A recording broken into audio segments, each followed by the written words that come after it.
Good morning बच्चों। निकाल जी 8th class की हिंदी की बुक। 5th वाला लेसन चल रहा था। क्या था लेसन? चिट्ठियों की अनूठी दुनिया।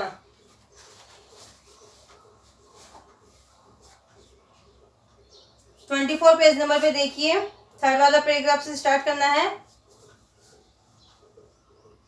तो इसमें क्या बताया गया था कि चिट्ठियों की दुनिया जो अब बदलकर क्या हो गई है, तारों के रूप में बदल चुकी है।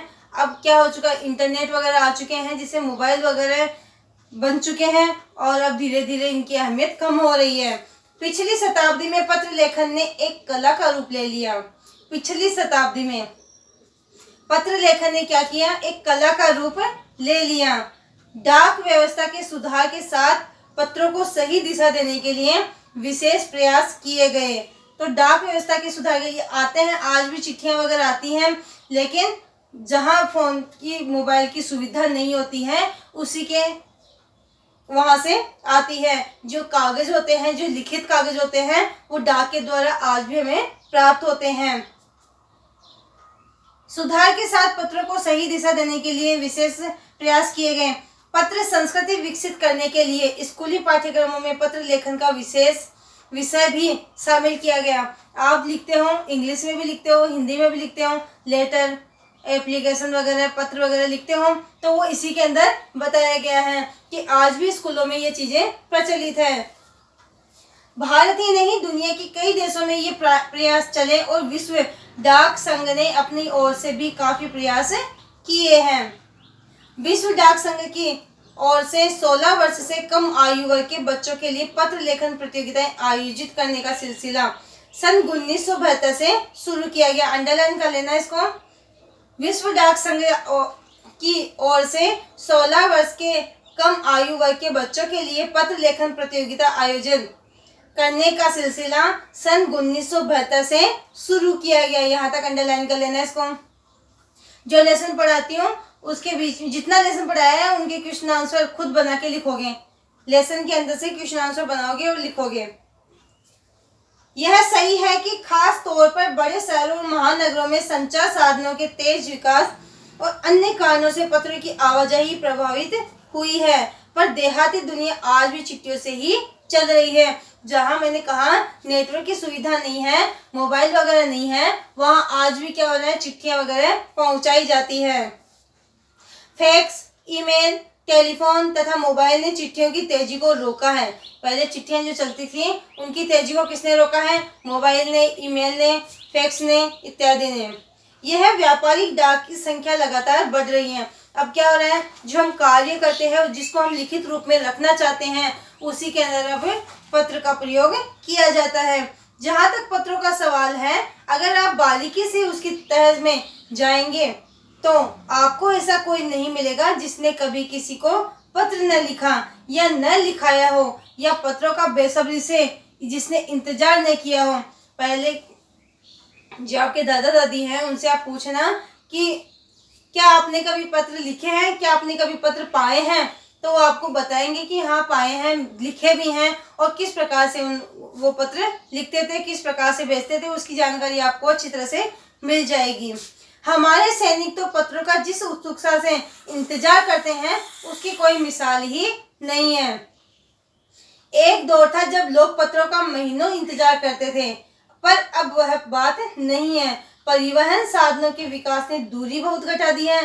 पहले तो क्या थी, दूरी भी काफी थी, आवाजाही भी काफी समय लग जाता था और पत्र पहुंचने में भी टाइम लग जाता था। लेकिन आजकल क्या है, मोबाइल वगैरह चल गए हैं, गाड़ियां वगैरह चल चुकी है, जिससे आवाजाही कभी भी आ जा सकते हैं, कभी भी हम फोन से बात कर सकते हैं। पहले लोगों के लिए संचार का इकलौता साधन चिट्ठी ही थी, पर आज और भी साधन विकसित हो चुके हैं। आज देश में ऐसे लोगों की कमी नहीं है जो अपने पुरखों की चिट्ठियों को सहेज और संजोकर विरासत के रूप में रखे हुए हो। यह भी बड़े बड़े लेखक, पत्रकारों, उद्यमी, कवि, प्रशासक, सन्यासी या किसान, इनकी पत्र रचनाएं अपने आप में अनुसंधान का विषय है, खोज का विषय है। अगर आज जैसे संचार साधन होते तो पंडित नेहरू अपनी पुत्री इंदिरा गांधी को फोन करते, पर तब पिता के पत्र पुत्री के नाम नहीं लिखे जाते, जो देश के करोड़ों लोगों को प्रेरणा देते हैं। जब जो हमारे वीर शहीद थे, जिनको जेल में भेजा गया था, वो भी क्या करते थे, वहां बैठकर अपने परिवार वालों को खत लिखा करते थे, पत्र लिखा करते थे। पत्रों को तो आप सहेज कर रख लेते हैं, पर एसएमएस संदेशों को आप जल्दी ही भूल जाते हैं। आप मोबाइल के द्वारा किसी के पास संदेश भेजते हो तो वो हाथों हाथ हम डिलीट कर देते हैं, वो हम वापस प्राप्त नहीं कर सकते। जो लिखित होता है, जो हाथ से हम लिखते हैं, जिस कागज पे हम लिखते हैं, जिस पत्र को हम पूरा करते हैं, वो पत्र हम हमेशा सहेज कर रख सकते हैं। कितने संदेशों को आप सहेज कर रख सकते हैं। तमाम महान हस्तियों की तो सबसे बड़ी यादगार या धरोहर उनके द्वारा लिखे गए पत्र ही है। वो आज भी जब इतिहास की बात करते हैं तो वो लिखे हुए पत्रों के माध्यम से ही करते हैं। दुनिया के भारत में इस श्रेणी में राष्ट्रपिता महात्मा गांधी को सबसे आगे रखा जा सकता है।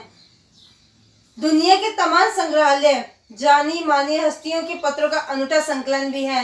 तमाम पत्र देश, काल और समाज को जानने समझने का भी पैमाना है।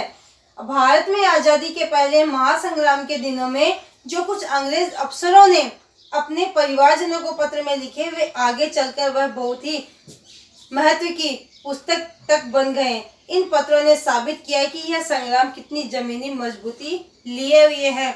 जो पहले के लोग जब लड़ाई झगड़ा होता था तो दूर दूर देशों पर जाते थे, तो अपने परिवार को वो जब पत्र लिखते थे, वो पत्र आज भी हम देख सकते हैं, पढ़ सकते हैं, समझ सकते हैं। और पौराणिक कथाएं हम क्यों देखते हैं? पौराणिक कथाएं जब आप पढ़ते हो, सुनते हो, वो क्यों, कौन सी कथाएं हैं? वो पहले की लिखी हुई कथाएं हैं। पहले हाथों के द्वारा लिखी जाती थी।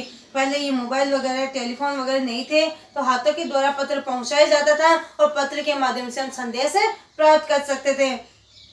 वो आज भी हम सहेज कर रख सकते हैं, उनको देख सकते हैं, समझ सकते हैं। और जो आज हम कहानियाँ पढ़ रहे हैं, इसमें हम देखते हैं जो पौराणिक कथाएं कहानियाँ पढ़ते हैं, वो सब क्या है? पहले की लिखी हुई कहानियाँ हैं जो हम आज पढ़ रहे हैं। इतिहास की बातें जान रहे हैं, इतिहास की बातें हमें उन पत्रों से ही प्राप्त हो रही है।